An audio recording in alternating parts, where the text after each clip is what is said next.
सहज दर्पण से ली गई स्टोरी है। मैं ईश्वर को खोजना चाहता हूँ। एक व्यक्ति थका हारा एक मठ या आश्रम में पहुँचा और बोला, मैं बहुत समय से ईश्वर को खोज रहा हूँ। शायद आप मुझे वह सही रास्ता दिखा सकें कि उसे कैसे खोजा जा सकता है। उस सन्यासी ने उसका हाथ पकड़ उसे पूजा हॉल में ले जाते हुए कहा, यहाँ तुम्हें 16वीं शताब्दी की महान कलाकृतियाँ प्रभु की महानता को दर्शाती हुई दिखाई देंगी। सन्यासी उन चित्रों के विषय में, मूर्तियों के बारे में वर्णन करता रहा जो चारों ओर सजी हुई थी, और वह व्यक्ति धैर्य से सुनता रहा। अंत में वह बोला, मैंने जो कुछ भी देखा बहुत सुंदर है, परंतु मैं प्रभु को खोजने का सही रास्ता ढूंढ रहा हूँ। उसके पश्चात वह सन्यासी उसे भोजनालय की ओर ले गया जहाँ पर उनका खाना बन रहा था, और उसने कहा, आप यह सब देखिए, शीघ्र ही खाना परोसा जाएगा। आप भी हमारे साथ भोजन करिए और उसके पूर्व ग्रंथों का उच्चारण सुनिए और साथ साथ अपनी भूख मिटाइए।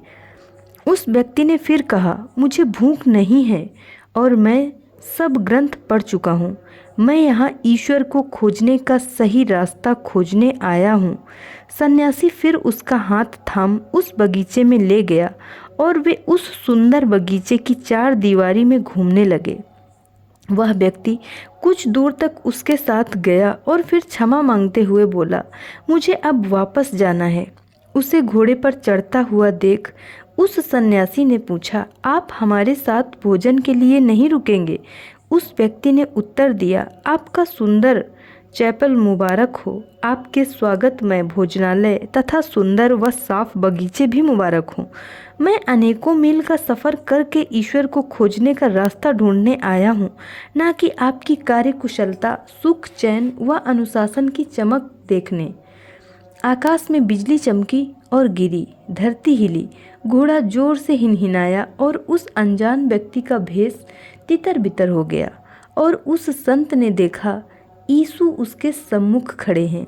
यीशु ने कहा, अगर तुम उसे आने का मौका दो तो ईश्वर सब जगह होता है, परंतु तुमने इस मठ के दरवाजे अपने नियम, गर्व, संपत्ति व दिखावे से बंद कर दिए हैं। अगली बार कोई अनजान व्यक्ति उसे खोजता हुआ आए तो उसे यह मत दिखाना कि उसके नाम पर तुमने क्या उपलब्ध किया है। उसके प्रश्न को ध्यान से सुनो और उसका उत्तर प्रेम, दया व सादगी से दो। यह कहकर वे अदृश्य हो गए। हे मालिक, मुझे ऐसी क्षमता दो कि मैं आश्वासन खोजने के बजाय औरों को आश्वासन दे सकूं। स्वयं के समझे जाने से श्रेष्ठतर है औरों को समझ सकूं। प्यार पाने की जगह प्यार दे सकूं, क्योंकि देने से ही मिलता है। क्षमा कर सकूं ताकि क्षमा पा सकूं। स्वयं मृत्यु के बाद ही शाश्वत जीवन में जन्म होता है। धन्यवाद।